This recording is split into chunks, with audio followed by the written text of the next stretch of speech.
mākslinieki, mīļie režisori. Pirms viss jau ir noticis, pateikšu, ka nākamajā reizē, nākamajā mēnesī pie mums būs Ingrīda Zemzare un Orests Cilabriedis. Tāpēc tad būs sarunas, ja šodien varētu būt par teātri un kino un dzeju un režisoru iespējām un tam līdzīgi, ka nākamajā reizē tā kā varbūt uz mūzikas pusi vairāk. Ļoti jūs gaidīt mani nākamajā reizē. Lūdzu, jums vārds. Aha, ekrāns, jā. Kurš sāk? Jā. Nē, nu mums ir šodien šai kompānijai, kādā mums esam nonākuši, ir vairākas nozīmes, par kurām es jums izstāstīšu. Tas man arī šo nozīmju sakritījumu dara prieku, ka mēs ar Ainu Matīs esam šeit kopā, jo pirmkārt tas, ka es varu strādāt teātrī kā skolotājs, kā pedagogs, ir ļoti liela vaina un man pateicība par to ir Arnoldam Limiņam, Ainai Matīsai, jo tie cilvēki, kas man iesaistīja pedagogu darbā Latvijā, es atbraucu no Maskavas Kino institūta, nedomādams par to, ka es kļūšu par teātra aktieru pedagogu, bet caur darbu pie kino aktieru studijas, ko vadīja Aina Matīs galvenokārt, un Arnolds Limiņš bija arī kā uzraugs un pedagogs. Es pieejaucējos par pedagoģiskā darba, un tā es tur sāku strādāt, un tad caur kino aktieru studiju, Daugavpils teātru, un tā tālāk es kļuvu par pedagogu. Un tad otra tā paradoksāla lieta, kas nu patās ir nākusi klajā un pasaulē, ka man acīm redzot par, es tā domāju par samērā veiksmīgu darbu ar Daugavpils teātru studentiem. 94. gadā piešķīra Teātru savienība, piešķīra Jākab Duburu balvu par darbu ar jauniem aktieriem, par pedagoģisko darbu. Un es ar to medaļu vispār ļoti lepojos, ka bija tāda medaļa, portrets un tā balva, un es zinu no visos CV, kad man bija jāraksta, es to nekad neaizmirstu, to gan daudz tik svarīgs es aizmirstu ierakstīt, bet to nekad. Man likās, ka tas ir tā, skaisti. Un šogad pēkšņi man zvana no Teātras savienības, ka piešķirs balvu, Duburu balvu piešķirs Ainai Matīsai, man jāpasniedz viņai. Tas, protams, ir komiski jau pašā formulējumā, ja būtu otrā, tad es vēl varētu saprast, protams, liels gods un prieks. Bet tas bija... Nē, tā ir tāda ļoti skaista anekdote, jā. Ļoti skaista anekdote. Bet, ne par to mēs atnācām šodien runāt, jo Ieva Ķīse, muzeja direktora, piedāvāja mums runāt par dzeju un teātri, kaut gan patiesību sakot, man ar šo parādību teātrī ir zināmas problēmas. Ne tāpēc, ka es nemīlētu dzeju teātrī vai nemācāties. Man kādreiz ir bijis tā, ka es arī kino mākslā, es tagad strādāju vairāk ar kino studentiem, arī ar teātra aktieriem studēju. Tad visur, kad parādās termins poētiskais, ja, tad man vienmēr gribās kašķēties par to šī vārda pielietošanu, par šī vārda izpratni. Un es vienmēr domāju, kāpēc, jo it kā nevarētu teikt, ka es būtu pret to kā parādību, ja, bet es kādreiz to noformulēju pats sevišķi attiecībā pret kinomākslu, kāpēc es kašķējos un kāpēc es nemīlu tādas poetiskas lietas, kas ir tā klai, tāpēc es to poetiskumu cienu. Cienu ļoti dziļi un no sirds, un es it kā saprotu, ka poetiskums var atnākt kā, kā dieva piemeklēšana, ja, ka pēkšņi tev kaut kas, sakrīt, ka tas, ko tu dari vai kāds cits dari, tiešām īsteni poetisks, un to tu tā kā saproti, un tā kā, tam pat nav vajadzīgs tur racionāls skaidrojums. Bet poetiskumu ļoti bieži izmanto nelietīgi. Nevis nelietīgi tādā ziņā, kā ļaunu domātām, bet nelietīgi tādā ziņā, ka tas nav tas, tā ir kaut kāda, kā agrāk teica, kamuflāža, tāda izlikšanās, ja, tāda kaut kā izmantošana. Un to starp citu arī man nesen bija jāstāsta cilvēkiem, kas tagad taisa tādu pētniecisku filmu par latviešu poetisko kino, kas, protams, ir ārkārtīgi liels periods latviešu kino vēsturē, un tas poetiskums ir ļoti, ļoti, ļoti tur tā izkopts un viss un tā tālāk, bet patiesību sakot, ja tā parakņājās, kā viņš ir radās, tad viņš radās tiešais tās vajadzības, nepieciešamības, diezgan utilitāras, lai izdzīvot, lai kaut kā sevi apliecinātu, nu tāds Ēzopa valodas. Un latviešu intogrāfistiem šis poetisms kļuva par vienu no Ēzopa valodas tādiem, nu, paņēmieniem. Nu, tad, kad nevar pastāstīt, kā ir, kad nevar pastāstīt, nu, kas reāli stāvēs kādas parādības vai kādu cilvēku portretu, tad pielieto šo poetiskumu kā tādu smiņķi. Un man šis pielietojums poetiskais kā smiņķis nepatīk. Man viņš nepatīk nevienā mākslā, man viņš nepatīk arī teātrī, kad tā, kā saka, atspēr kājiņu un spēr vaļā kaut kāds poetisks vārsmas tikai tāpēc, lai tas būtu skaisti. Man tas derdzas un nepatīk, tāpēc es ļoti, nu, to daru piesardzīties. Ja tas ir teātrī pa īstam piedzimis kādreiz, tad tas ir reti, vērtīgi un ārkārtīgi, nu, droši vien māksla apliecinoši. Bet bieži vien tas ir vienkārši kamuflāža, tā ir tāda aizsmiņķēšana. Un tieši tāpēc es arī vēlāk izstāstīšu par, varbūt tagad es ainēdošu vārdu, bet es izstāstīšu vēlāk mazliet par vienu izrādi, ko mēs taisījām un kas ir zināmā mērā arī sakarā ar vācietu, tad ar rikošetā. Bet mēs vienam kursam, faktiski manam pēdējām kursam, ko es vadīju kā pedagogs, kā kursa vadītājs. Es pēkšņi, nu, kā lai saka, pilnīgi absolūti iekšēji. Man kādreiz ir tā, ka es tajā pedagogiskajā darbā es rīkojos nevis pēc metodas, kas ir racionāli izstrādāt un iegrāmatot, bet es jūtu, ka kaut ko vajag mainīt, darīt un ko tieši. Un es saprotu to kursu, ka viņam vajadzētu iedot kaut kādu ļoti spēcīgu poetisku materiālu, lai viņi pierod pie nosacītības, pierod pie kaut kādas tēlēnas izteiksmes, lai viņi kaut kā sevi atver vaļā. Un tad jāsaka, es ilgi nemeklēju, es tiešām to dzejnieci esmu vienmēr cienījis, ļoti pat, varbūt pat vairāk nekā. Tas ir ļoti subjektīvi. Es neuzspiešu to, ka tas ir objektīvi, bet tā tas arī ir pasaulē.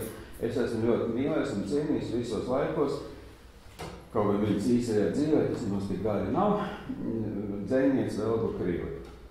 Gan par viņas dzeju poētiku kā tādu, gan par viņu liriku, gan arī par lugām, dzeju poētiskajām lugām, par viņas ir grūtāk runāt, jo viņas ir ļoti sarežģīts un gandrīz praktiski nav uzlaists. Mēs paņēmām Svētlaimīgo salu ar to kursu un uzvedām visā pilnībā Svētlaimīgo salu. Laikam kāds reiz 3, 4, 5 parādījām, tur pie Ānas Eirupnes teātris skatu.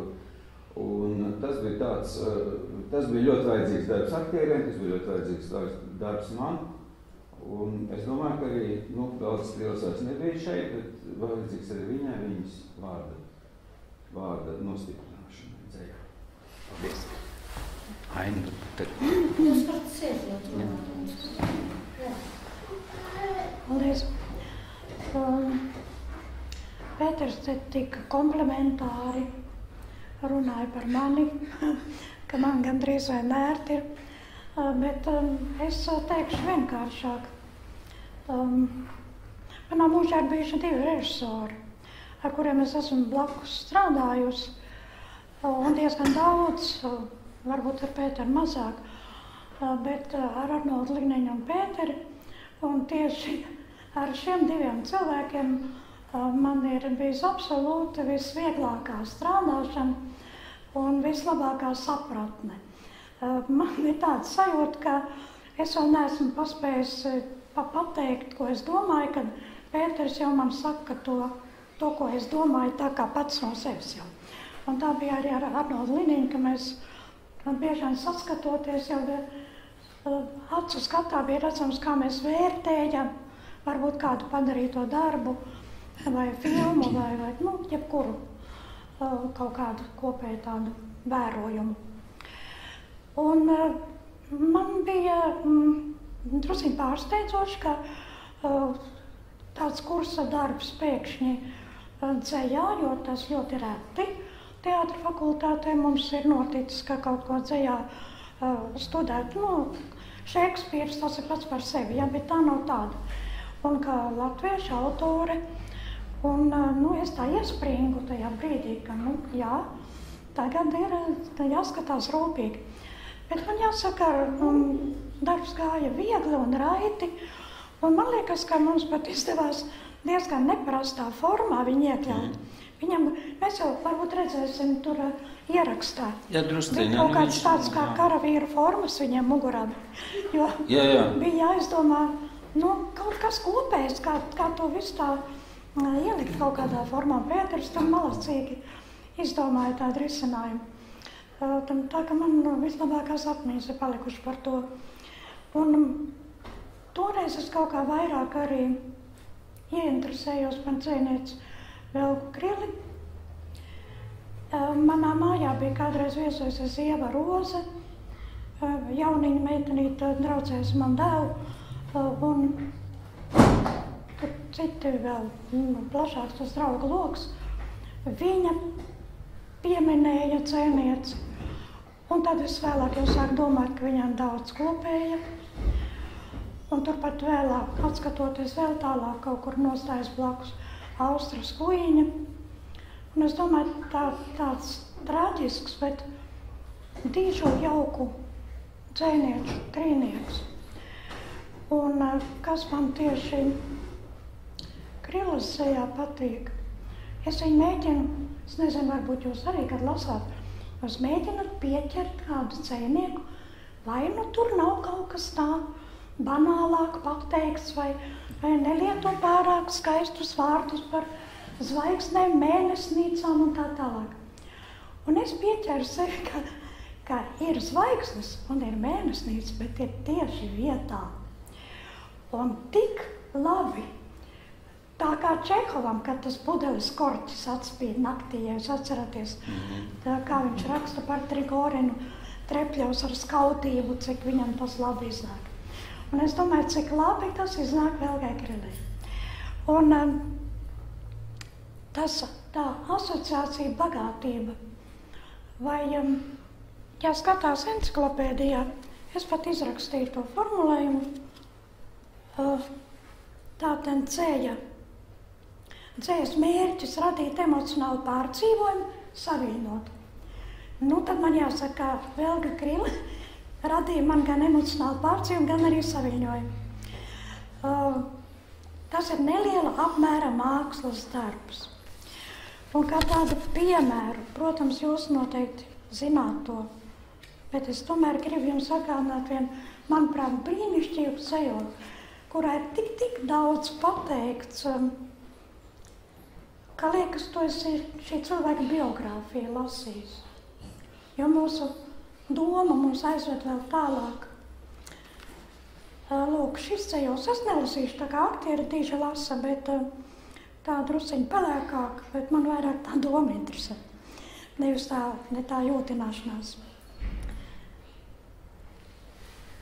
Lai kaut ko nepārsakos, paņemšu brilli tomēr. Es mīlēju reizi, mīlēju reizi šo seju. Ir papīra zem rokas, ir nakts. Es dzirdu, ka smejos. Es nespēju dzīvi, ne daļu no dzīves. Tik dzeju. Bet tādēļ es mirstu, tādēļ es augšām ceļos, ka papīra zem rokas. Es mīlēju reiz šo seju, bet ja nu mans darbs, bet ja nu viņš nepalīdz, neviena, kas atbild,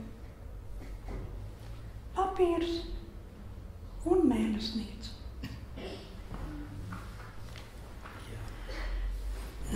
Kāds, es ar savu sagraisīto balsi nevaru jūs iepriecināt, kāds labs aktieris norunātu to labāk, bet es ceru, ka jūs uztvērāt tomēr to. Ja? Manuprāt, tas ir vienkārši talantīgi un brīnišķīgi, kā raksta Velga Krile. Un tādi daudz, vai es nelasīšu to dzejoli visu, bet vēl kas man ļoti, ļoti tā iepatikās. Iesākumā iesākas, piemēram, kādam šai tumsā noteikti vajag būt.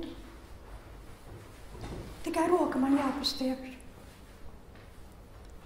Bet baidos, jo jūtu atklāšu, ka esmu pilnīgi viena. Un ceļos nobeidzas.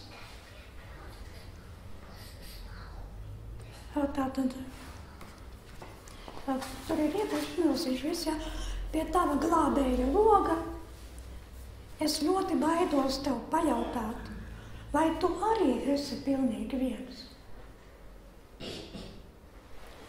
Ja nu šonakt man jāatklāj, ka mana mīla ir šķietamība. Viņi sarunājas ar mums.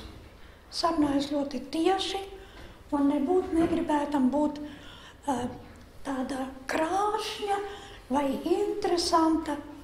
Tas ir tā, kā kādreiz mēs uzrunājām Eduardu Pāvulu teātrī, lai viņš jaunajiem aktieriem pastāst kaut ko par savu radošo procesu, kā viņš tuvojas savai lomai, kaut ko. Viņš teica, bet to jau var pateikt vienā teikumā. Nē, es neiešu, nē. Es saku, labi, tad to vienu teikumu. Jā, to es varu pateikt. Un tas ir vienkārši tā. No sirds uz sirdi. Tā vienkārši. Ja tev ir ko teikt, no sirds uz sirdi. Tik vienkārši. Tā, bet es aizrunājos par ilgu. Runātājiem nevajag runāt ilgāk kā 20 minūtes, tā vispār augstākā norma. Mazliet par Ojāru Vācieti. Šajā mājā es pirmo reizi ienācu apmēram 23 gadu vecumā. Toreiz es strādāju pie savu diplomu darbu Dājas teātrī Čingiz Aimātova, darba dramatizējums Cipresīta mana sarkanā lakatiņā. Teātris tajā brīdī bruka, smilģi jau bīdīja pie malas, dzeršana metā augstus viļņus, arī Stiepiņš krēkoja. Un viņš starp citu arī spēlēja man tajā diploma darbā. Un mēs ieradāmies pie Ojāra Vācieša ar Gunāru Treimani kopā, kurš bija pats jau pārtulkojis to darbu, un kāds nemieris laikam viņam mudināja viņu pajautāt tādam lietpratīgam dzejniekam, kā viņš domā, vai tas tulkojums ir labs. Un viņš savāc man arī, viņš saka, aiziesim, un bija tāda, manuprāt, novembra beigas, bija tumšs un augsts, un es atceros šo māju, bet kaut kā citāds iekārtojums. Es nezinu, kur bija tā istaba, kur bija divāniņš un tāda zemes galdiņš, un mēs dzerām kafiju. Un Gunārs Treimanis sāka lasīt ar savu, ja jūs atceraties, viņam bija tas klikpakmitā, un viņš tādā diezgan īpašajā, tādā slapjajā dikcijā sāka lasīt. Un jūs saprotat, ka pašam lasīt ir tā kā vieglāk, bet, kad sāk klausīties citu lasījumu, tad tu gursti diezgan ātri, ja tas lasījums tiešām nav spožs. Un viņš tā lasīja diezgan, un es redzēju, ka tas Ojārs Vācietis tā kļūst aizvien tāds domīgāks un tāds kā smagnējāks un kurtenāks, bet es tur neko nevarēju īsti darīt.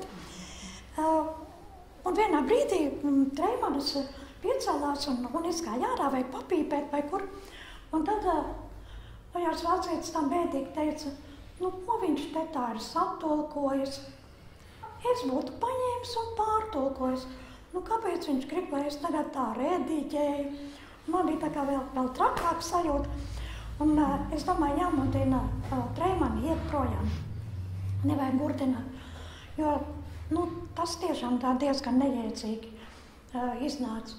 Es nezinu, vai viņš vēlāk vēl atnāca ar to eksemplāru pie Ojāra Vācieša, vai arī tas tulkojums palika tāds pats apmēram. Man liekas, ka nekāda redakcija tur īpaši netika veikta, bet nav arī tur tik ļoti sarežģīti tie dialogi. Un tā mēs tajā vakarā sirsnīgi atvadījāmies, un ar to arī tas beidzās.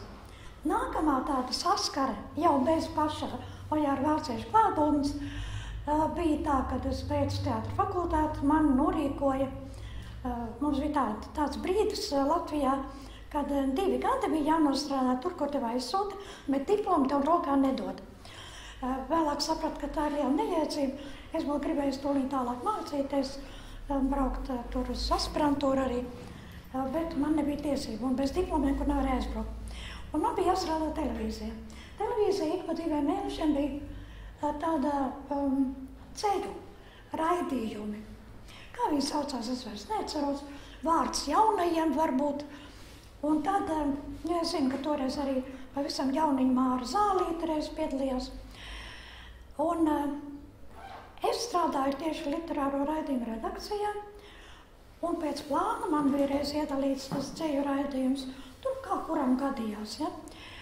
Un to jau redaktori sakārtoja to materiālu, kas būs tieši jāapstrādā. Un es zinu, ka es biju uzaicinājis Tālivaldu Dāvodliņu, Imantu Krastiņu, manuprāt, Arnoldu Liniņu un Uldi Būcīti. Un Uldim Būcītim es iedevu runāt Ojāra Vārcieša dzejoli, kas bija tajā reizē tajā programmā apstiprināts, dzejoli no kuras vietas. Lūk, šajā grāmatiņā arī tas dzejols ir. Un te pāris vietās ir pēc tam teksts mainīts mazliet, bet es atceros, kāds tas teksts bija toreiz.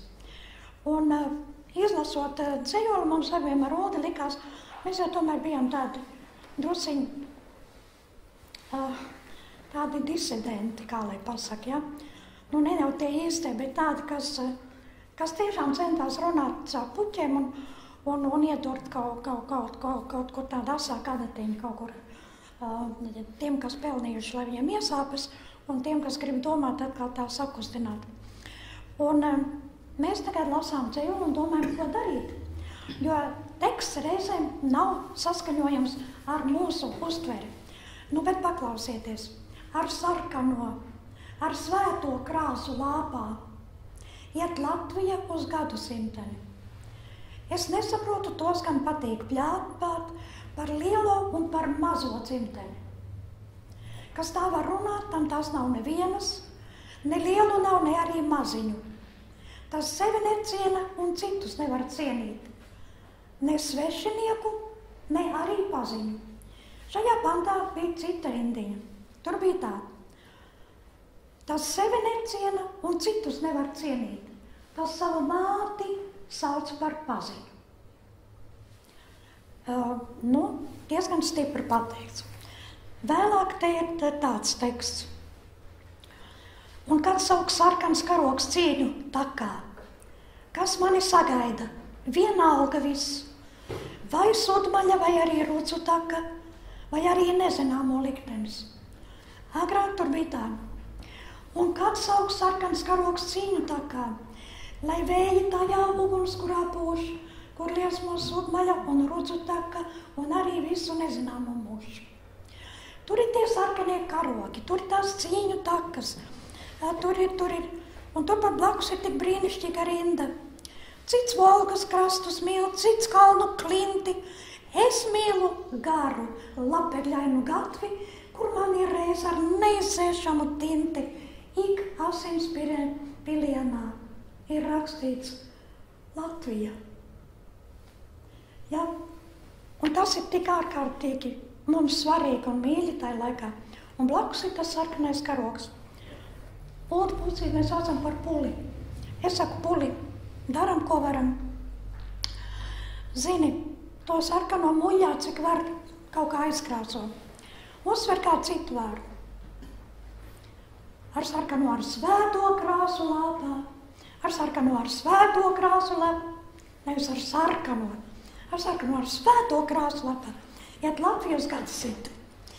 Un nu mēs nonākam pie tā kļūmīgā. Un kad sauc sarkans karogs cīņu takā. Es saku, mēģini tam sarkanam iet pāri. Un kad sauc sarkans karogs cīņu takā. Lai vēji tajā ugunskurā pūš. To nu var normāli runāt. Un tagad ļoti parasti, kur liesmo sudmaļa un rucu taka, Un tagad ievelc acis, un tagad es gan gribu redzēt tavas acis, un ko tu saproti pa īsti.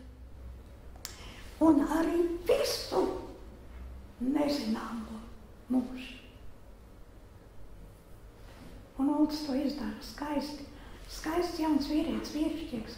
Viņam ir asars acīs. Un viņš saka, un arī visu nezināmo mūžu. Un iztēlē uzbūras visi tie brāļu kapu plāksnītes, kur rakstīts nezināmais, nezināmais, nezināmais. Un tajā laikā, ja tu nedrīkst nemaz tā staigāt. Ziedus likt, nē, bet mēs jaunāks kuķi kādreiz aizgājām un rūdz puķis tā garām ejot uzmetām uz to nezināms. Un tas beidzās ar to. Pucīs paspēja aiziet, bet pēc 20 minūtēm vai pusstundas es vēl biju televīzijā, kad pagalmā iebrauca Klau Ļita, bija tā galvenā literatūras pārvalde. Iebrauca Klau Ļita, pelēkā volde, ko mēs zinājām, kas brauc savākt vāciņus, pārlasīt. Vāciņi tas nozīmē vākos ielikt visi runājamie materiāli, kur ir vīzēts, ka to drīkst un kur neko vairs nedrīkst mainīt. Tam ir jābūt tikai tā. Un skrien divas dāmas. Kas tev ir par rediņu tikko, kur tev ir rediņš tāds dzēs? Kur ir vāciņi? Lūdzu, vāciņi. Un viņš šķir un skatās. Bet redziet, tas par laimi bija toreiz. Nebija ieraksta nekāda vēl. Tehnika nebija tā attīstījusies. Tie bija dzīvē raidījumi. Te bija kamera un te stāvēja aktieris un runāja. Un tas aizgāja gaisā, kā mēs to saukt. Un ķervēju. Viss ir noticis. Atkārtojumu nav. Un viņš ķirstīja un dusmojās un saprat, ka kaut kas ir bijis tā, kā nevajag, bet izdarīt neko nevarēja. Nu tā bija tā puķu valoda. Mēs bijām ļoti priecīgi, ka esam izdarījuši savu. Labi, es domāju, ka tagad mēs varbūt varam atkal parunāt par kaut ko citu, ja? Vai paskatīties to materiālu. Jā. Es tad divos vārdos izstāstīšu par to svētlaimīgo savu, kā mēs viņu taisījām un par, kā arī jūs redzēsiet kaut ko brīdī, kad tas ieraksts nav, protams, brīnišķīgs, tur varbūt brīžiem skaņi, tā, jūs sadzirdēsiet, bet tur nav tik eleganti ierakstīts. Bet tā svētlaimīgo savu ir tāda interesanta Velgas Krivas lūga. Viņi ir absolūti antīkos varoņos, faktiski dievos, antīkos sengrieķu dievu pasaulē. Tur ir Prometejs, tur ir Pāns, tur ir, kas tur vēl no dieviem, Persefona, tur ir Aīds un tā tālāk, un es visu neizskaitīšu. Un tā tēlainība ir pietiekami sarežģīta, kaut gan Prometejs ir galvenais, bet tur ir tāda arī tā kā nedievu tēli, Sīringa, un kaut gan Sīringa arī ir mītisks tēls, bet tur ir Kuprīte, viena no galvenām varoniem, kas zināmā mērā ir, es negribu teikt, ka tas ir vēl kas tā kā alter ego, bet viņš ir katrā ziņā tas cilvēciskais tēls, tas cilvēks, kas moca savu dzīvi ar visiem kompleksiem, ar visu nevarēšanu, šaubām un arī ar kaut kādiem jaunumiem, ko viņš ir spies darīt vai visādi iemeslu dēļ. Un man kaut kā ienāca prātā, varbūt tāpēc, ka es arī ar kaut kādiem materiāliem biju strādājis pirms tām dokumentālām filmām, arhīviem, kad iegrendē to visu Pirmā pasaules kara tādā, vidē, ne? Es nezinu, kā lai pat pasaka. Katrā ziņā mums bija visu tur, kur tāds masu skati, kur cilvēki darbojas, tie bija zaldāti. Tas bija hospitāls, Prometejs gulēja hospitālī gultiņā, ja viņš bija ievainots un mira nost. Kā arī tas leģendāja, ka viņš nemitīgi mirst nost. Un Kuprīti viņu kopa kā medmās, un arī Sīringai tur bija savs tādu uzdevumu tā tālāk. Un atceros, bija tādā ļoti skarbā, riebīga, briesmīga, brutāla, kāds arī bija Pirmais pasaules karš. Tādā vidē, kur cilvēks eksistence ir pacelta. Un tā mēs viņu tur izcinājām. Protams, ka tur bija aktieri, bija ko ņemties un darīt, bet tas bija ļoti svarīgi, lai viņi saprot to, ka aiz tā poētiskā tēla, aiz tā dieva, aiz tā viņa, viņa idejām, tēzēm un to, ko ir dzejnieki ielikuši tajos tēla, tajās dramatiskajās attiecībās stāv, arī kaut kas reāls. kas ir, nu, ko var salīdzināt, vai cilvēks var kā salīdzināt, ko viņš par to domā. Es jums parādīšu mazlietiņu, šeit būs, es jums nosaukšu pirms tam, lai man nebūtu jums laikā jāsauc, tātad Prometēja lomā bija aktieris Jānis Vimba, kas tagad brīnišķīgi arī izpaužās Nacionālā teātrī.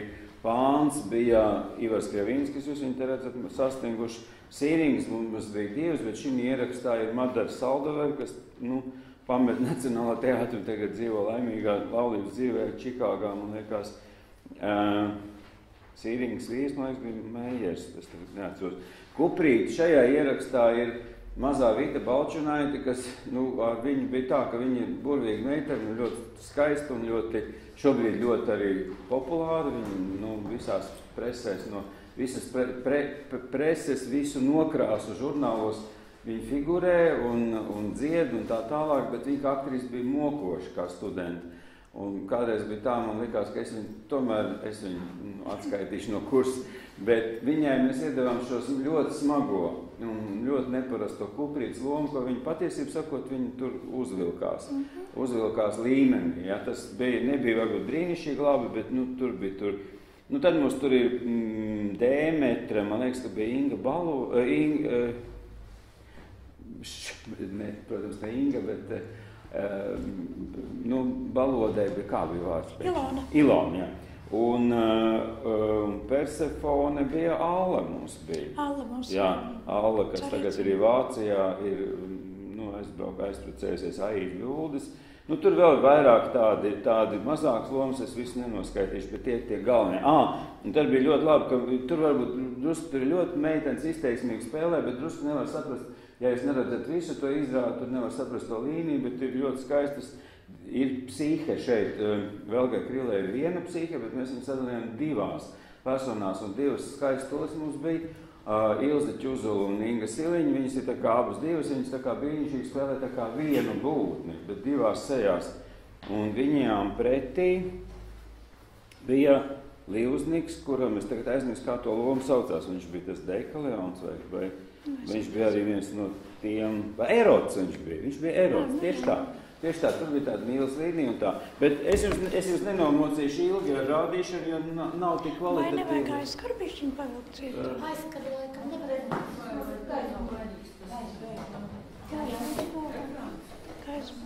Man tā spēlēs kontakts. Ir viss noķēri, jā.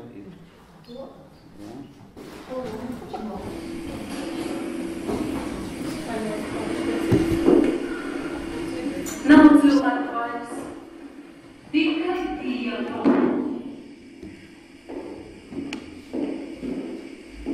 Nav cilvēku vairs, tikai Dieva.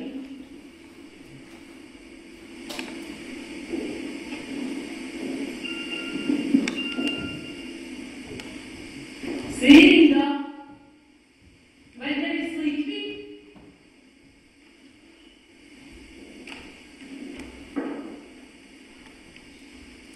Neko nemanā. Tātad dzird, ko burbu iedeva man, kā jau teicu, ir darījusi savu.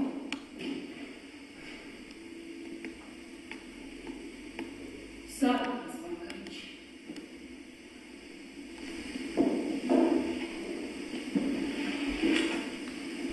Māsī! Nežēlkas. Trīkots. Nežēlas kā dziedāja. Stāvolīt pavadītams un debestīm līdzi mūžu. Zilā naktsmalē dziesmai līdzi un vietvienības mūžu.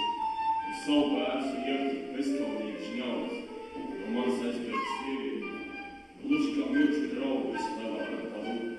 Pilnīgi pēdējo reizi viņš kopā man klusē. Un nemaz nezinu, ka ir beigts. Atgriezies! Šī nav viena. Ir tāda, ka mani neievēro, bet es to padarīju. Kāda? Ir tevi labi kā viena, labi bijis. Un šajā tērpā tas vēl karstā. Tavās acīs tas maita. Bet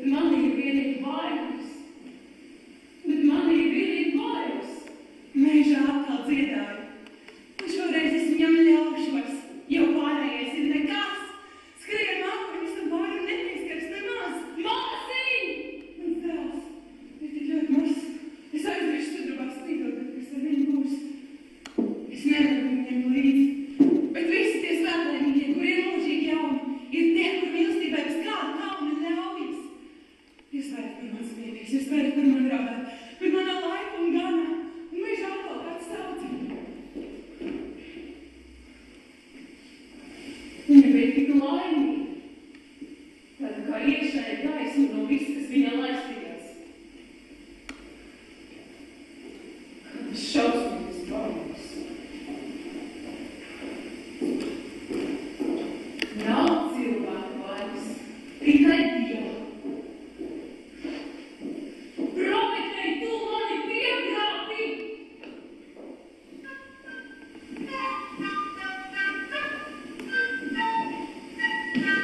Viņa pēc sižeta viņa to sīringu arī noindēja, jo viņa, viņa tā kā pierāda visu laiku, cik tā sīringa ir neētiska, amorāla, nepareizi dzīvo, un viņai patiesībā sakot pats Dievs ir tā kā licis nomirt, un tāpēc viņa saka visu laiku, nav cilvēku vaina, ne jau es to daru, to Dievs tā grib.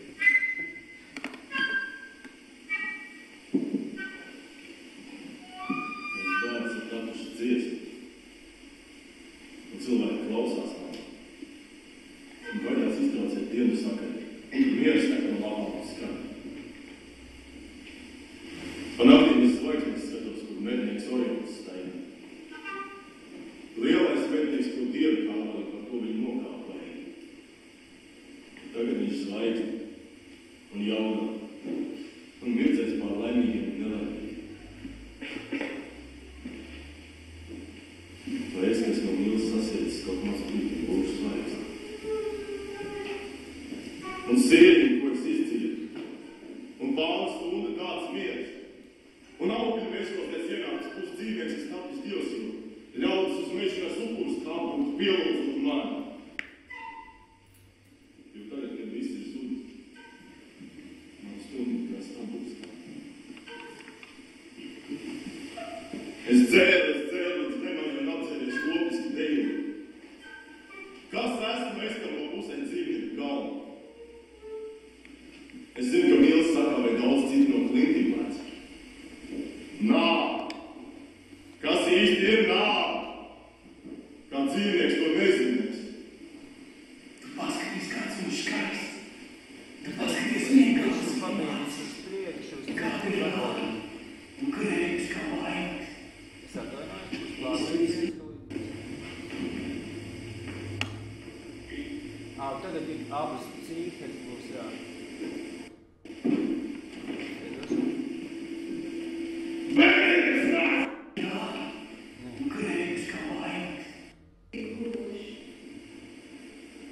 Lai jūs vienkārši redzētu tos tēlus un sižetiski tur ļoti liels pārlieciet.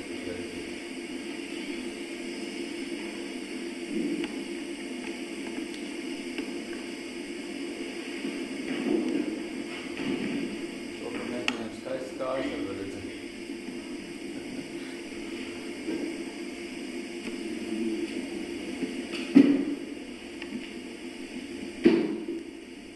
Laikam beigas pārliec ar pašam sižetam pāri. Nē. Tomēr kāds man prieks? Vai es esmu tas, kurš mīl? Kāpēc es atskatīju? Atbrīd. Viss atbildes mēs pati. Tas noteikums ir pārāk. Es tūdēļ iztaisīšu, atgriezt Dievu lētā un zudīs pilsētu. Mūžam mūs mīl. Kāpēc tas skaties tik dziļi? Sējāt visus lēt, zelta, sudrabu, dāvusi, ap sevi aizskatnēju, alaku, klusumu, kāpnes. Viss, kas iepriekš bijis un viss, kas pagāju būs. Un tā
sablamies, ko es jau teiksim 3 dienas.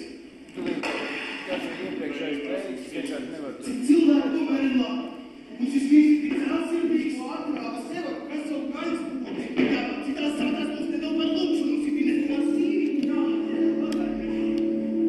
Tagad būs Prometēja un Kuprītas skats, kur viņi tieši to savu cilvēcisko vainu vislabāk eksponē. Nāk Prometējs savā invalīdu guldā.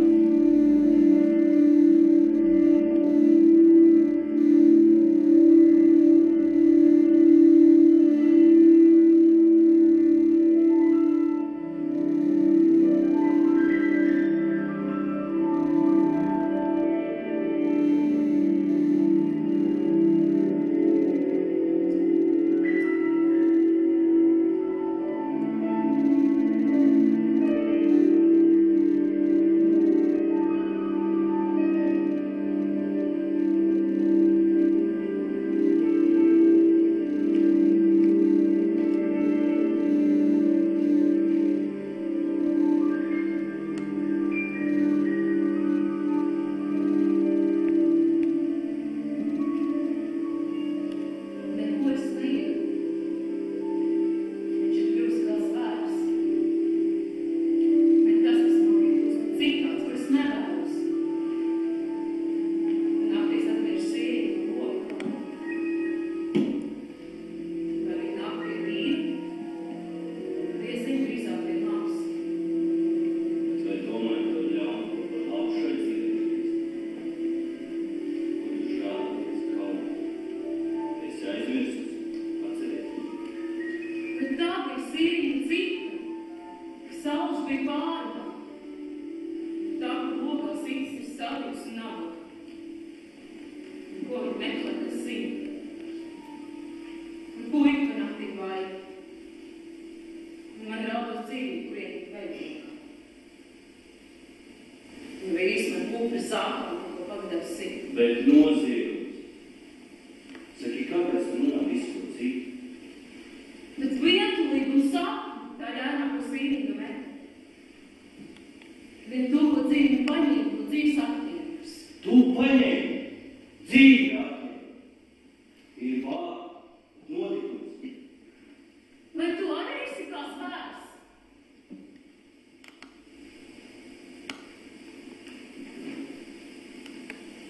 Es ceru, ka pauksti būs. Un vai man ir aizsājas? Vai atbalsti uzticēt? Nav cilvēku vainas ir tikai Dieva. Man sēs, man pasaules svēta. Ka nemelo Prometē. Tie baigi, tās rokas, tās acis, tas nevaramais, ko nesu, un man ir tas jāpanes. Ak, Prometē mūsu dvēseles, ak, Prometē mūsu dvēseles. Kas viņas ir? Kā trīcoši un sabedāts kukainis. Cīņa par maizi un mīlu? Kāpēc Prometē cīņa? Kurš var no cīņas iznākt, ja reiz tā ir cīņa tīrs? Ka mūsu dvēseles tāpēc ir sabedāts kukainis.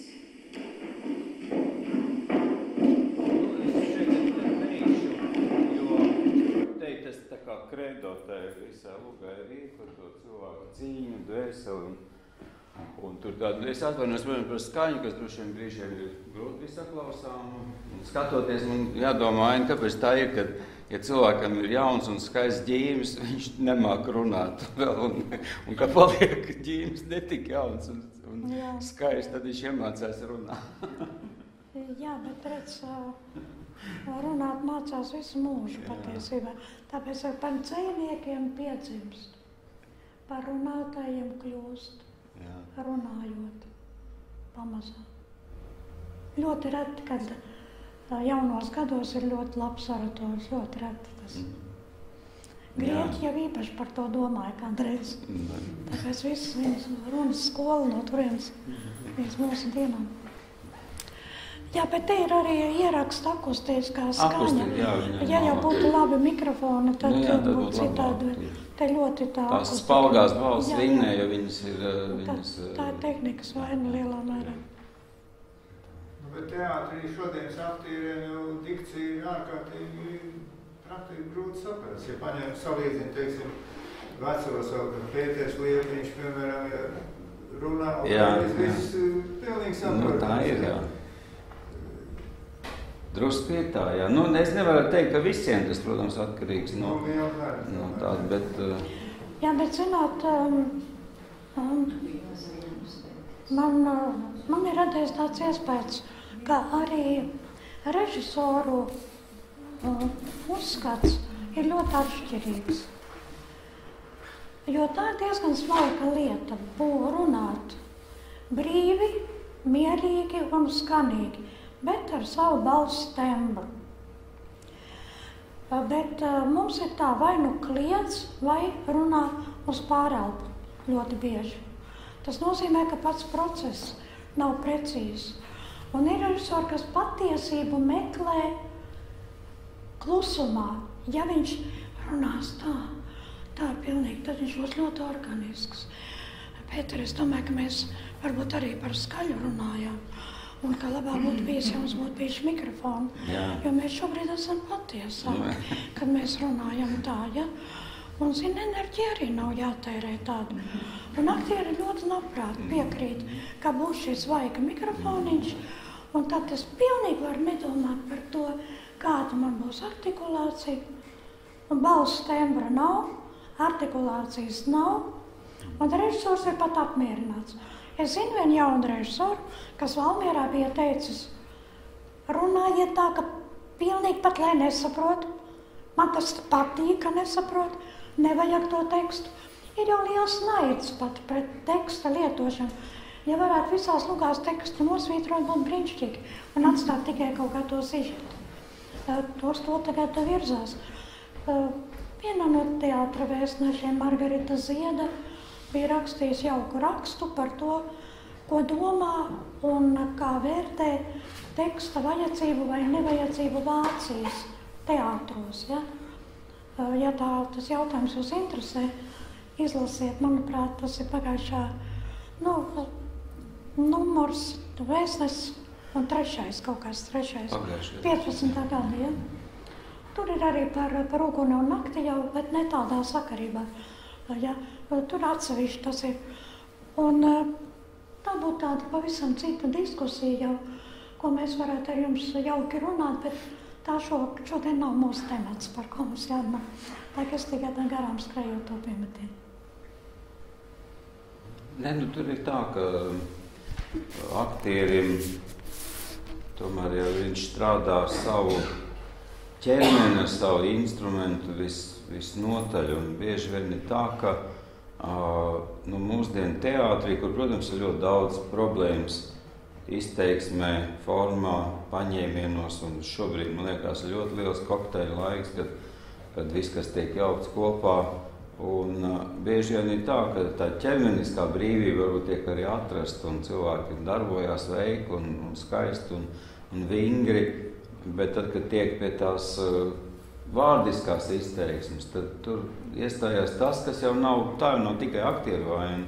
Cilvēki vispār dzīvē šobrīd runā ļoti neskaidri, nevis balss ziņā, bet neskaidri domu ziņā. Viņi lēkā, viņi jauc stils, viņi jauc leksikas, viņi jauc visu kaut ko. Paklausieties mūsu valsts vīrs, tur jau ir, es domāju, atveries jāsaka, ja? Jo nav konsekvences, nav vienota paņēmiena, ja? Nav tā kā, ka cilvēks, viņš grib teikt, viņš zina, ko viņš grib teikt, viņš zina, kādiem vārdiem to varētu pateikt, un viņš varbūt arī kādreiz kaut ko var improvizēt un paiet malā, pa labi vai pa kreisi novirzīties, bet viņam galvenais ceļš zem kājām, bet to jau reti, un tas ir tāpēc, ka tā dzīve tik ļoti neskaidra, ļoti putraina, neskaidra, neiztulkojama, un tāpēc ir aktieri sevi tikai parādības aizberga redzamā puse, un tāpēc, ka viņu tāpēc es domāju kādreiz. Ir, jā, protams, ir tas, ko, diemžēl, kas laikam nāk ar praksi, Es nesen, tas tad citu bija tajā, kad tev pasniedz to balvu teātra muzejā un atnāca apsveikt Ausmu Kantāni. Un viņi atnāca un viņi uzkāpa uz tādu, es uzkāpu, tur jau nebija skatos, bet viņi atnāca un viņi uzreiz sāka kliegt. Viņi runāja ārkārtīgi skaļi un es domāju, ko viņi kliedz. Bet beigās bija tā, ka viņa novienādoja to skaņu, ka visi tiešām līdz pēdējai rindai dzirdēja un saprata, un viņa bija saprotama. Viņas visa ķermeniskā valoda un viņas izteiksme bija saprotama. Viss, ko viņa patiesi bija skaidrs, un tas tā kliekšana izvērtās par tādu, kā, tā ir tāda, tas ir virziens, tā jau ir doma, tas nav tikai skaļa kliekšana. Var kliegt tā, ka neko nevar saprast arī, tas nav tikai skaļums. Tur ir arī tāda domāšana. Tur jau ir tāda. Viņa ir impulsīva, aizrautīga. Jā. Uzreiz, To arī Dumpis kādreiz jauniem aktieriem, es pats biju klāt, viņš teica tā, visu laiku jātur šeit iekšā tāds motors, viņš visu laiku ir tā kā, ka tu nevis runā tā, kā Ainte rādīja, to čukstu stilistikā, ja? Bet ka tev visu laiku šeit ir motors, ja? Ka viņš visu laiku ir, varbūt pat drusku pat daudz forsēt, bet tas ir, viņš visu laiku arī tos intīmās lietas viņš var izteikt, bet tas tad citi ir, tas ir, to var iemācīt, bet tas kādreiz arī piemīt. Tas ir tāds, es pat atceros, precīzi nepateikšu, bet lielais Krievs Staņislavskis. Ja saprot, tad sāk elpot mierīgi, balss skan un pat ir gandarījums runājot. Bet ja ir aptuvenība galvā, tad nevar prasīt skaidru runu. Tas ir pilnīgi nesavienojami. Psiholoģiski daudz lietas nesaprot. Man bija viens tāds piedzīvums, tas bija sen 90. gadu sākumā, pašā sākumā, ka vēl ļoti daudz arī tehnika, bija visāds problēmas. Inga Pērkone un Agris Redovičs rīkoja Splendid Palace, toreiz Rīga, tas kinotēts bija zvejnieku dēla, vecā zvejnieku dēla jubileja. Bija kaut kādi, cik te varēja būt, kaut kādi 90, 50 gadu šiem, tā filmā bija. Kaut kas tās tur bija, tas pat nebija pat 90, tas bija kaut kāds tur tajā, 90. gads, jo 40. gadā viņi iznāca, atceramies, tātad 50 gadu, un bija lūcis dzīves un visu, un mēs tur uztaisījām tādu lielu krāšanu uzvedumu, kaut laivām un tur peltkostīmiem, un kas tik tur nebija, meitenes, kas atdarināja melbārdi un visu tur tās aktrises, un kas tik tur vēl nebija. Un tad tur bija tā sarunās, bet kinoteātris Rīga, Splendid Palace, ir slavens ar to, ka tur ir šausmīgi slikta akustika. Ka tur runā, kur ne, bez mikrofona, tu esi pa galam. Tur vienkārši var muti neatvērt un tā. Un mums bija sarunāti mikrofoni, salikt un visu, un tur un tā, un tagad Lūcim bija jānāk uz priekšā runāt, un bija sarunāts, ka divas meitenes no tām jaunām aktrisēm, ka viņas tā kā viņu pievedīs, lai viņš tur, kur tur ir. Un tagad viņas tur iet un ved, un viņš droši vien spītīgs tur kaut ko tur tā kā neklausa, un viņas nepieved pie tā mikrofona, un es domāju, viss galvenais numurs ir izgāzies, jo Lūcis nav pie mikrofona, un viss tagad mēs varam iet taisīt, slēgt gaismu ārā un iet mājās. Un Lūcis atver muti un runā, un viss ir dzirdams. Ir viss dzirdams līdz pēdējiem vārdam. Un vispār nekas nekaļš. Kur ir sliktā akustika, kur ir mikrofona trūkums, kur ir kas, Viņš vienkārši atver muti un viss teātris līdz pēdējai rindai visu dzird. Un tas bija vienkārši, tas bija kloķis, kā tagad saka, tas bija visam kloķis. Tas par tām balss skanēšanām. Es vienu dzējoli gribēju nolasīt no Velgas, lai tā kā paliktu pie viņas, tā kā mēs esam iesākuši kaut gan, ir tāda, to laikam iela, ja gribēs, tad viņi pateiks tur vairāk, es neko par to īsti nezinu, bet es zinu, ka tikai tik tālu, ka Velga ir mīlējusi Ojāru Vācietis mūžu, viņai bija kāds rikošetākāds sirds attiecības ar viņu. Vēstules ir rakstījusi brīnišķīgs, un viņa visas savas lūgas ir sūtījusi Ojāram Vācietim. Tā kā mēs nepavēlam. Es nezinu, vai tās ir publicētas, vai ne, es patiesībā neesmu noskaidrojusi. Un šitais tas jau ir stipri pēc nāves izdots krājumiņš mansardā, un tāds dzejos, es nezinu, ko viņš nozīmē, bet viņš ir tik zīmīgs un skaists. Kādēļ es mūstu? Kādēļ es mūstu sevī? Priekšnojaut jau drīz uz papēžiem mīs, apkārt tik smacīgi, sevi es neapzinos, tie, kurus apzinos, mani nepazīst. Noķēra, sasēja mani vienalga velti, Laiku šo pazemoto es nepievīlu. Neesi tik stipra, lai dzīvi augšām celtu, neesi tik vāja, lai nodotu to, kuru mīlu. Noņēma visu dzejnieku liktenis. Deva pretī man tik, cik putnu ziedoša zara. Kad es nomiršu cilvēku mīļie debesīs, es viņam blakus stāvēšu neaizskarama. Nu tāds. Domājiet paši, ko viņš nozīmē.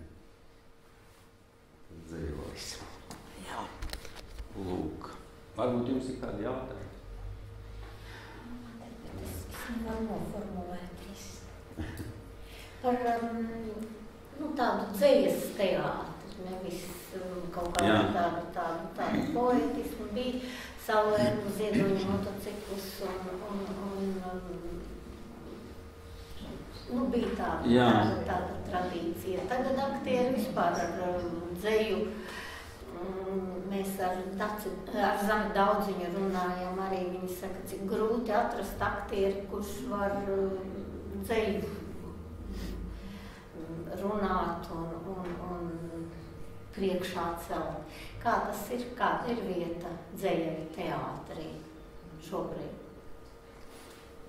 Nu, es teiktu tā, ka viņi ir švaka tā vieta ir dzeja teātrī. Bet es nedomāju, ka tāpēc, ka aktieri nevarētu to pacelt, vai kaut kā tas drīzāk neietilpst šobrīd populārajos paņēmienos. Tie paņēmieni nav, dzeja netiek tā kā pieprasīt, viņa nav dzīves iztulkotāja. Dzeja kā māksla. Un arī pat proza jau gandrīz, dramaturģija arī gandrīz vai nav. Tagad jau meklē tomēr tais tekstos kompilācijas un visāds tāds, ka tāds pārlecošās formas no viens uz otru un tā, bet es nezinu, kāpēc. Man liekas, Pēteri, jā, ka tieši tā kā tu saki, bet vēl viena lieta, ka tajā laikā, manā jaunībā bija tā, ka pie motocikla es biju Petersonam asistenti, ja? Un mēs strādājam diezgan ilgi. Arī mans pieminētais Ulris Pūcītis bija viens no. Mēs bieži pa naktīm stundījām tos ceļoļus un nācām Petersonam klāt un prasījām, ka vajag tur tā. Atceros no tām sarunām arī, ka reiz Petersons teica, jūs drīkstat mainīt vietām, es paskatīšos, akceptēšu, tikai nešķeliet ceļoļu uz pusēm, jo katrs ceļoļs ir nobeigta mākslinieca vienība. Nešuviet kaut kāda cita ceļoļa otro daļu klāt pie kāda, pie puses, ja? Mēs to arī nekad nedarījām. Petersons pats kaut kā ļoti maz, bet viņš tā, paņemiet to Hariju un Dīnu uztaisiet to ceriņāinu skatu lūdzu, ja? Tā, ja? Un tad es tā jūtu, ka man tā nosvīst muguru, un tad mēs gājām un cīnījāmies ar to. Bet tas laiks bija tāds, kad atceros Valdis Lūriņš, jauns puisīts, zēnē ar kaskām, motociklistu un gitārām rokās, ja? Un viss tas bars skrien augšā. Un mēs runājam atkal par to, ka ne jau Uldim ir jābūt trakākam, bet tie mazie kā traki. Un tad viņus uzrunā, zēni, šis brauciens būs tāls un traks. Stūra trīts rokās manās, zēni, šis brauciens būs tāls un traks. Tā būs izraušanās. Tā būs izraušanās no tā, kas mums ir, tur, ka mums ir jābūt. Kāda pieticības siena mums šķir, no tā un tā tālāk, ja? Un Uldis ar savu kaismīgo. Bet jūs saprot, tā ceļa gāja solī ar laikmetu. Tā gāja ar mūsu protestu rokā, ja? Un turklāt vēl jaunā Imanta Kalniņa mūzika, kurš tajā laikā cēra kā baltā valsības. Bet viņš atnāk uz teātri, kaut kur noķērts, atvests gandrīz vai. Bet beidzot viņš ir ģenerāla mēģinājuma laikā teātrī. Viņš apsēstas beigās, tur tās režisora krēslas bija pie pēdējām durvīm vienmēr. Un mēģinājums noteikti, viņš sēž tajā krēslā, viņam rokā, viņš kaut ko meklē pa kabatām, beigās viņš izvelk sērkociņu kastīti un zīmolīti. Un kaut ko krubina uz tās sērkociņu kastītes aizmugurējās pusītes tur. Un tad ir runa ar Petersonu, un taču pirmizrāde 27. maijā ir jānodod mūzika, taču pilnīgi. Un tā iet vaļā Petersona nervi, un Imants saka, nē, es kaut ko jau uzrakstīju. Un viņš aiziet pie klavieriem, uzliek to kastīti uz klavieru tā. Ja? Un saka, mīlestība divreiz, mīlestība, mūžā ir tik viena. Un sāk tie akordi spēcīgi iet vaļā. Vai es ēdu vīnogas, tās pašas vīnogas, Juris Svenka, ko dziedāja. Tādi aizrautīgi, brīnišķīgi, radoši brīži. It kā kaut kas vienu brīdi apstājas un nav tik laba, un tad pēkšņi tāda vētra paceļ visas un raujas priekš. Un izrāde bija neparasta tam laikam, bet pamatā jau bija arī Petersona scenārijs un viņa tēvu sistēma. Tur jau nebija tikai dzejolīši. Jā, bet tas ir tas, kas uzrunāja. Kas bija kā simboli kaut kādam aprobežojumam, kā zieduma apmērs nākam dažs līkuma plaukst, apmēram tādi, ja? Tādi resni un tumīgi un iekapsulējušies savā mierā un nekustīgumā, ja? Un tāpat tur ir līgavainis, nāve, budēļi, skaistais motīvs, ar ko nāk budēļos nāve. Starp citu bija traģisks brīdis, jo tajā Pauls arī nomira Edgars Toms diriģents. Un Dinai bija tā loma tieši. Un Dina, protams, bija ļoti tādā smagā situācijā. Viņa teica, jā, viņa saprot, ka izrādē jānodod, bet viņa teica, es nevaru to lomu, kas saucas tā. Un tad lūdz Artmani ielikt tajā lomā, un ielec viņa ar pāris mēģinājumiem, bet viņa ielec ar tādiem saviem noteikumiem. Viņa gribēja citu kostīmu, bija tāds tumšs un kaut kāds drūms, un viņa savu baltu, un tad tādu pelēcīgu un sudrabu, un garus sudrabainas macis, līdz uz mugurai, un tādu elegantu izkapstību rokā. Viņa bija tāda skaista. Skaista valdniece tajā brīdī, tajā budeļainā. Un vēl tā melodija klāt. Es atceros, ka Petersons tikai tā noteica, jā, tāda aktieri kā Harijs Liepiņš un Vija Artmani ir tie, uz kuriem vienmēr var paļauties. Viņi vienmēr lomu iztaisīs. Jā, bet es gribēju par to dzeju pateikt tādu, par to mūsdienām. Es kaut kā pēdējā laikā, bet man iznāk redzēt, es tagad vairāk ar kino studentiem strādāju, ar kino scenārijiem, ar tādu, mazliet citādāk to izteiksmes formu, un es sāku, domāt un ļoti analizēt to, ka kāds ir laiks šobrīd, jo tāpēc, ka tas viss tomēr pārtek studentu darbos. Un man ir viena tāda atziņa, viņa nav svaiga, to es arī sen esmu zinājis un domājis par to, ka ļoti liela nozīme ir cilvēku sabiedrībā pieņemtai leksikai. Ka valoda nosaka ļoti daudz ko. Kā kādreiz Marks teica, ka dzīvesveids nosaka domāšanu, es teiktu, ka leksika nosaka dzīves izpratni. Kādā valodā mēs runājam, un redzēt tajos padomju laikos ar visu to Ēzopa valodu un vispārējo leksika bija izkopta, viņa bija jūtīga. Mēs vienmēr zinājām tos slāņus, mēs zinājām, kā viņi vibrē, viens ar otru sadarbojas, nesadarbojas, un zinājām to vulgāro līmeni, kur vienkārši bliež sviestu, un tajā nav jāklausās, un tad jāklausās kaut kas cits.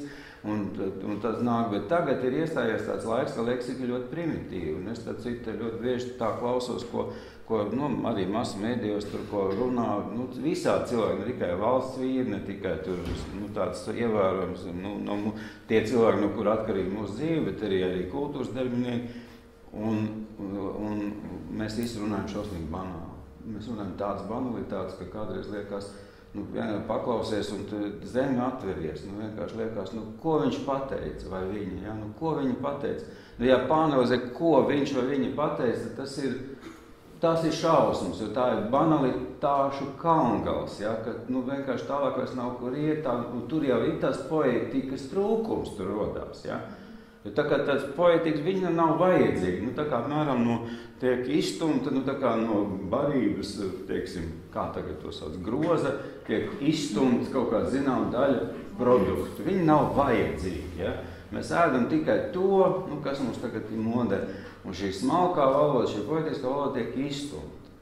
Tagad nesen bija tāds ļoti interesants moments, tas zinātnieks Ivars Kalviņš, jā, es baidos, ka es nepareizi pateikšu uzvārdu, stāstīja par savu darbu, man liekas, 1:1, ja? Un, ko? Jā, pamildrināt, bet viņš pateica vienu brīnišķīgu tādu teikumu, viņš viņam prasīja, ko viņš tagad dara, un viņš teica, ka viņš tagad strādā pie, viņam tur pētījumi, un viņš strādā pie nāves gēna tur meklēšana, bet es pārtraucu, tas ir bīstami, un es negribu, tas nonāk slikts vēl. Un tas bija ārkārtīgi, starp citu, tā bija tiešām, viņš to pateica tik konkrēti, tik skaidri un tik tā kaut kā saprotam, es reiz saprotu, par ko ir runa. Kā jūs domājat, kas nākošajā dienā parādījās internetā? Latvijas zinātnieki meklē nāves gēnu. Viss, jūs saprotat, un tas pārvēršās, šis teiciens pārvēršās par šo formulu. Un tā ir tas ir tas paņēmiens, tā ir tā virtuve, kur visas mūsu domas, lai cik viņas nebūtu smalkas, lai cik viņas nebūtu delikāti vai kaut kur izteikts, un kas reti notiek, kas ļoti reti notiek, ka viņas ir delikāti izteikts, vai ne? Ka viņas pārvēršas par saukļiem, ja? Par skandaloziem saukļiem, kā, vārdsakot, tur dzeltenās preses stilistikā izteikt. Dzeltenā presa nevar radīt dzeju laikam, tomēr, ne? Jau var tikai pornogrāfisku dzeju varbūt, ne? Bet, kaut ko tā. Un tur jau ir tā lieta, ka mēs vispār patiesību sakot, esam tādā ziņā, mēs šausmīgi grēkojam. Par leksiku neviens nesoda. Neviens. Jo cilvēki runā, Dievs zina kā. Un tas ir... Jā. Ja jau tam Kvantumam seriālu būtu otrā svaru kausā arī tikpat daudz nopietnu un tādu pārdomātu vērtību, tad varētu arī nesatraukties. Bet viņi ir pārpludinājuši, un to jau cilvēki nejūt, ka tā valoda, tie dialogi, tā jau vairs nav literatūra. Tā ir klaču tāda aprunāšanas, pārslēgs cauruma, tāda lūrēšana. Šitais, labi, es neteikšu, kuru seriālu negribās tur baksīt ar pirkstu, bet es vienu no latviešu seriāliem, kas sāku skatīties pirmās sērijas, un es domāju, kaut kā viss tur nekas neatbilst. Tā jaunie aktieri neatbilst tam, ko viņi spēlē, viņi tur dara fiziski vienas lietas, runā kaut kādu šausmīgu arhaisku tekstu, un neviens nav padomājis. Un tā es atceros, tas padomju laikā es kādreiz strādāju pie filmām tulkošana, ne pie tulkošanas, bet ieskaņošanas, krieviski vai otrā latviski. Man bija daudz ar krievu aktieriem darīšanas, kas latviešu filmas pārveidoja krievu valodā, ieskaņoja. Un viena ļoti laba, spoža krievu aktris, kas ļoti daudz ir skaņojas. Viņa izstāstīja tādu anekdotisku gadījumu, ka viņai bija jāskaņo indiešu filmu, un tur ļoti daudz tekstu un tādu monologu. Un viņai iedeva vienu milzīgu monologu, kas ir tūplānā, un viss ir salikts tā, lai tas lūpas atbilst. Viņa šausmīgi, viņa pusdienu ir trenējusies. Un beidzot viņi ir apguvusi, kā tā indiešu aktrise runā, un tagad visu to tekstu ir salikusi un ieskaņojusi un ierakstījuši to skaņu inženieru un atskrien redaktoru vai tulkotāju un noskatās un pēkšņi saķer galvu. Ārprāts, ko esat izdarījuši, izrādās, ka tas ir visam no cits epizodes teksts, un ka viņi... Un tad man, tā kā es skatījos to latviešu seriālu, es atcerējos šo gadījumu, jo man liekas, ka tas ir tā kā no indiešu filmas, kā aktieriem, ir cita epizode, bet tā skaņa viņiem uzlikt no citas epizodes, ka viņiem neatbilst. Bet, tā tēlāji tas neatbilst, bet viņi neatbilst, ja? Un neviens, neko nesaka, neviens šo seriālu neaizliedz un nesoda un neatņem honorārus, jo viss ir labi. Un tā, bet tur ir tā lieta, ka tas nedabiskums, kur, protams, Amerikas kino varbūt nav tas, kas, būtu paraugs visiem, bet Amerikā par katru filmu, par katru lomu, par katru vārdu, ko aktieri runā, 10 cilvēku atbild par to, lai tas atbilstu, lai tas cilvēks būtu ar izpratni, lai aktieris zinātu, ko viņš spēlē. Pieņemsim, viņš spēlē kaut kādu cilvēku, kuriem ir kaut kāda nacionāls izcelsmes tur pagātnē, tad viņam izstrādā, kā viņš runā, kāds viņam lingvistisks īpatnības. Tas, kas nāk, teiksim, emigrantiem, ja, tur poļu emigranti runā tā, vācu emigranti runā šitā. Profesionālais, ja, teiksim, kaut kāds slēngs, ja, kad tur, ja viņš spēlē šoferi, tad viņš nevar runāt. Tur cilvēki domā par to, un tās filmas ir tomēr, lai cik viņas nebūtu varbūt arī komerciāls, bet viņas ir nostrādātas. Un tas ir tas, ko mēs tagad darām. Mums viss ir zem vienas ķemmes. Vai mēs neesam saklikuši?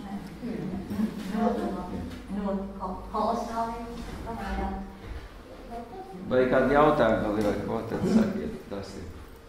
Ļoti liels paldies par to, ka jūs atradāt laiku. Paldies jums par uzaicinājumu. Tas jau muzejiniekiem ir ļoti svētīgi šādas sarunas, jo mums jau ir kā ļoti vajadzīga jūsu palīdzība un mācīšanās no jums, jo mums arī tagad ir jārunā. Būs jārunā muzejos, un mēs jūtam to pašu, ka mēs nesaprotam skolēnus, kuri atnāk un runā savā valodā. Dažkārt tiešām nesaprotam. Bet arī mums ir ļoti liela atbildība, kā mēs paši runājam. Un mēs jūtam, ka mums tiešām jūsu palīdzība vajadzīga. Paldies par labiem vārdiem.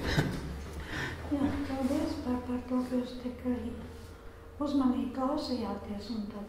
Jo mēs jau paši runāt reizēm varbūt aizraujamies un arī. Jā, bet ja tiešām vēl ir tādi jautājumi, ko gribētu uzdot, jautājiet. Es, piemēram, domāju, ja mēs runājam vispār par maziem bērniem, tas būtu vecmāmiņām un mammām jāņem vērā. Es domāju, ka bērnu attīstībā ārkārtīgi daudz izdara tieši tas process, ja pierod bērns ar vecmāmiņu kopā lasīt gan pasakas, gan dzejas. Un dzeja, ja tā ir bērnam saprotama, vienkārša dzeja. Paldies Dievam, mums ir tādi dzejnieki arī kā Zandere un Ulris Auseklis, un arī no veciem laikiem Kronenberga. Vajadzētu bērniņiem lasīt priekšā un stāstīt. Jo es domāju, ka pat attīstības process notiek šiem bērniem ātrāk, ka viņi pierod pārunāt un atstāstīt, un nav sarežģījumi skolā vēlāk. Man liekas, lasīja, ka īri bija pētījuši, ka ģimenēs, kur kādi no vecākiem ir daudz bijuši saistīti ar vajadzību runāt, ar oratoru mākslu, pedagogu, lektori, ka bērnos daļai iedzimst tas gēnus, viņi tādu gēnu atklājuši. Un kur tas nav, tur bieži vien ir pavisam cits līmenis. Bērns no bērna var ļoti atšķirties. Vienam būs matemātika un tā, bet ka šo gēnu tā kā var attīstīt. Tas skan lielīgi, bet es nekad neesmu pievērsus īpašu uzmanību un mācīju savu dēlu Edvardu Liniņu. Un tēvs bija tik aizņemts, ka viņam pilnīgi nebija laika. Es zinu, ka viņš vienreiz uz otru izstādi teica, nepareiz iedzeniskais saliktenis.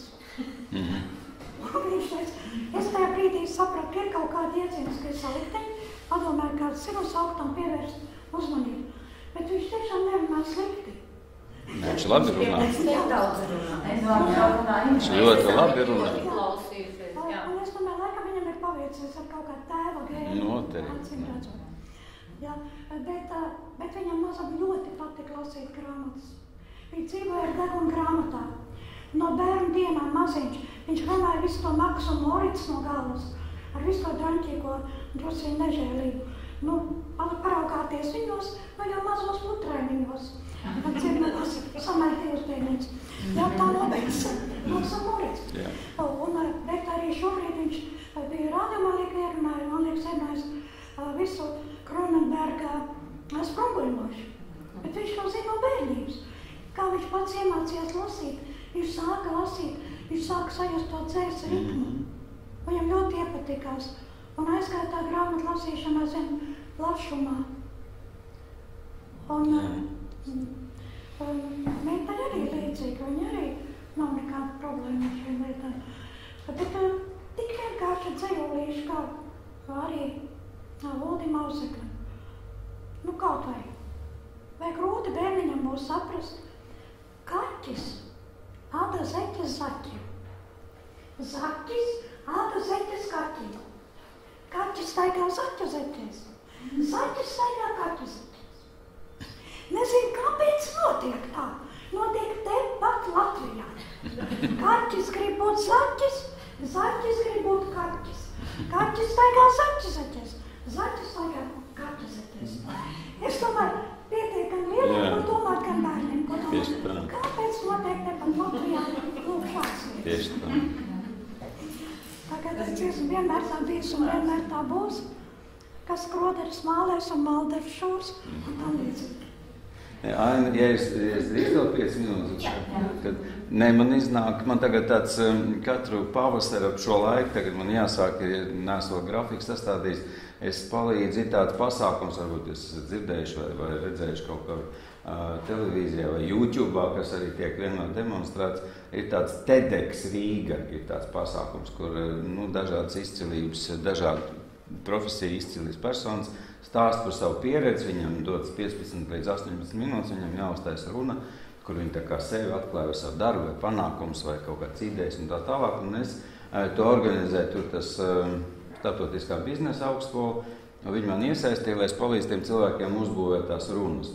Iznāk strādāt gan ar dramaturģiju, lai viņi tā kā, precīzi to tajās minūtēs ieliek, gan arī, protams, ar balsī.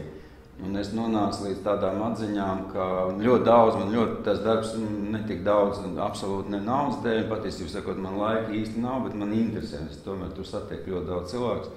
Un ārkārtīgi, bija vērtīgi, ka tu redz, kā no pīšļiem, var teikt, tu iztaisīji labu mantu. Un es tādu novērojums to, kā Aina arī pateica, ka es paskatos, parasti ar tiem cilvēkiem iepazīstās pa ceļām, vai ne tur vairāk vai mazāk īsi vai ātri. Un es esmu novērojis, ka tomēr vislielākie runas, nevar teikt defekti, nevis tā, ka tur tā kā Treimans neizrunāja līdzskaņas dažas, bet runas grūtības ir cilvēkiem, kuriem ir kaut kādas problēmas bērnībā ar audzināšanu. Vai kaut kādi, jo mēs izrādās, ka mēs savā runā tomēr visvairāk kopējam. Runa nav absolūti, viņa ir nevis tā, kā mēs piedzimstam, un mēs tādā balsī vai tādā atvērtībā vai tādā brīvībā runājam, kā Dievs mums ir devis. Mēs kaut ko kopējam. Tēva, māte, vecmāmiņa, nezinu, kaimiņu, onkulu kādu vai kaut ko tādu, vai kinoaktieru vai kaut ko tādu. Un tas ir ļoti, un cilvēki to parasti paši nezina. Viņi nezina, jo tas ir ārkārtīgi sens ieradums, kas ir pielīps.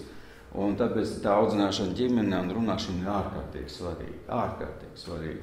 Un man pat ir tie cilvēki, droši vien caur to augstskolu tas ir nāc, man ir arī ārpus tiem TEDxiem nāk tādi cilvēki, man piezvana, teiksim, no kaut kāda kantora, es parasti neinteresējos, kas tur, ko no kādas ministrijas vai no kāda resora, un saka tā, mums tur viens tāds priekšnieks, es nezinu, kā viņi tur nodēvē, viņam ir problēmas, viņš sanāks, mēs ļoti klusi runājam, viņš gribētu pie jums pamācīties.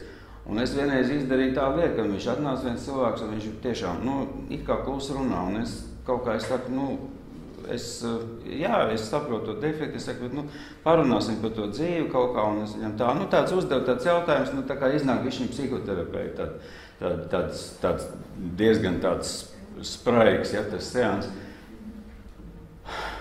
Pusstundas laikā es uzzināju, ka viņam tēvs ir alkoholiķis, ka ģimenē māte ir bijusi galvenā, ka māte ir bijusi ļoti šaipa, ka viņa viss ir stopējusi, nerunā, nemuldi, ko tu neko nezini, stāv klusi.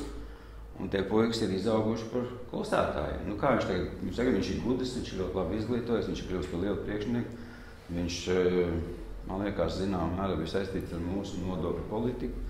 Tas nozīmē, ka viņš uz mūsu katru dzīvi atstājies.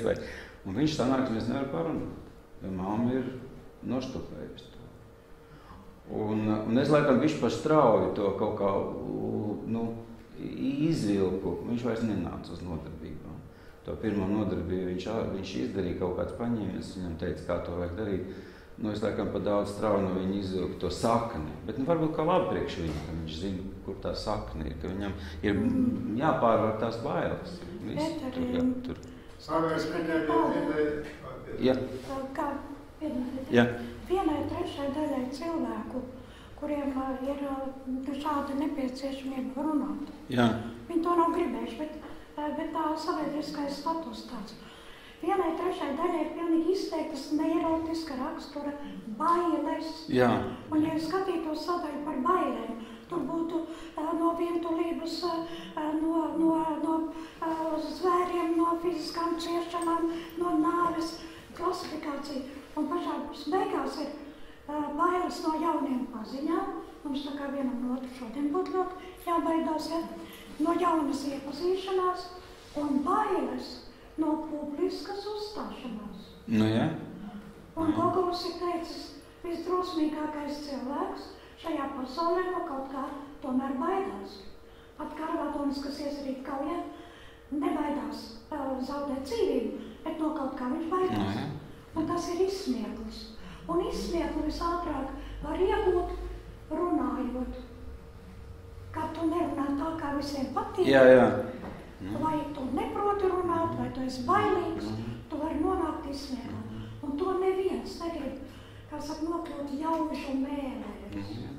Tas ir tas, ko mēs to Karamazovas taisījām, tas, ko Smerģakovs saka Ivanam. Ivans saka, es aiziešu uz tiesu un visu izstāstīšu. Viņš saka, jūs aiziesiet uz tiesu, bet jūs nestāstīsiet, jo par jums smiesies un jums būs kauns. Un tas Ivans paliek kluss. Jūs kaut ko gribējāt iebilst? Jā. Ļoti interesanti intervija ar Vārdu Brasu. Jā. Jūs to šeit atzīst? Nu, protams, jā. Un arī tur, jā. Viņš arī par runu, ne? Jā. Jaunieši jau savā starpā nerunā vairs. Viņi bija stikliņi. Tieši tā, jā. Stikliņi, ne? Nu, arī. Šodien mēs atsēdēju, pie naktēm gaidīju, laksēm jaunu sievieti, un visu laiku šitā te bija, ne? Jā. Pretī stāv otru, un ne tā visu laiku šitā bija. Tur tās, ka viņš beigās teica, es redzu divus jauniešus trolejbusā, ne? Abiem ausīs ir šitie mikrofoni, jā. Abi kožiem, un turās, un vienīgais kopīgais, viņi turās pie tās stāvngas. Vairāk, kas viņiem nav kopīgs. Man šodien ir viens pazīstams jauns režisors ar bērnu atnāca, mēs tur bija par darbu sarunu, un viņš saka, nevarēja uzmodināt, vienīgais, no kā viņi mostās, viņam vairāk bērni, no kad, ja uzliek televizoru, ieslēdz televizoru ar multenēm, tad viņi uzreiz ir augšā, bet tā kā vienīgais. Es saprotu, citu nekā. Nu, labi, mēs aizgājām strateģiskās lietās, bet tad jā, varbūt, kad... Bet negrūti izteikties. Mēs arī studentiem nostādē 17 gadus universitātē. Un no kursa 26 studentiem kaut kur 3-4 var kodolīgi noformulēt domu. Tieši tā. Pārējie kaut ko stāst. Es tur gāju, es tur paņēmu, es saku, nestāst man, kur tu gāji. Pasaka, kas tas ir, ko tu... Tieši tā. Tu būtīgi pasaka, viņš nevar pateikt. Nu, tā ir smadzeņu treniņš arī tāds, jā. Liela bauda ir klausīties radio iestudējumus. Jo radio iestudējumā aktieris nevar nekur palikt. Tur nāk, un tur tu redzi visu, un arī nekur nevar palikt, tāda iztēle. Jo tagad mums visur priekšā ir planšetes un tehnoloģijas un visi attēli. Mēs jau nevaram klausīties vairs tikai dzeju, bet mums vajag... Jā, viņi jāredz, jā. Tādā veidā, jo cilvēks jau padarīts, ka viņš vairs neko nespēja uztvērt bez palīdzību ierīcēm, ja? Bet ir ierakstas īpaši, ka tā raida par aktieriem un par arī izrādes, tur mēs jūtam to. Nu, jā. Tā kā arī tajā nozīmē notikāt. Drīkst teikt, mākslinieki darboties.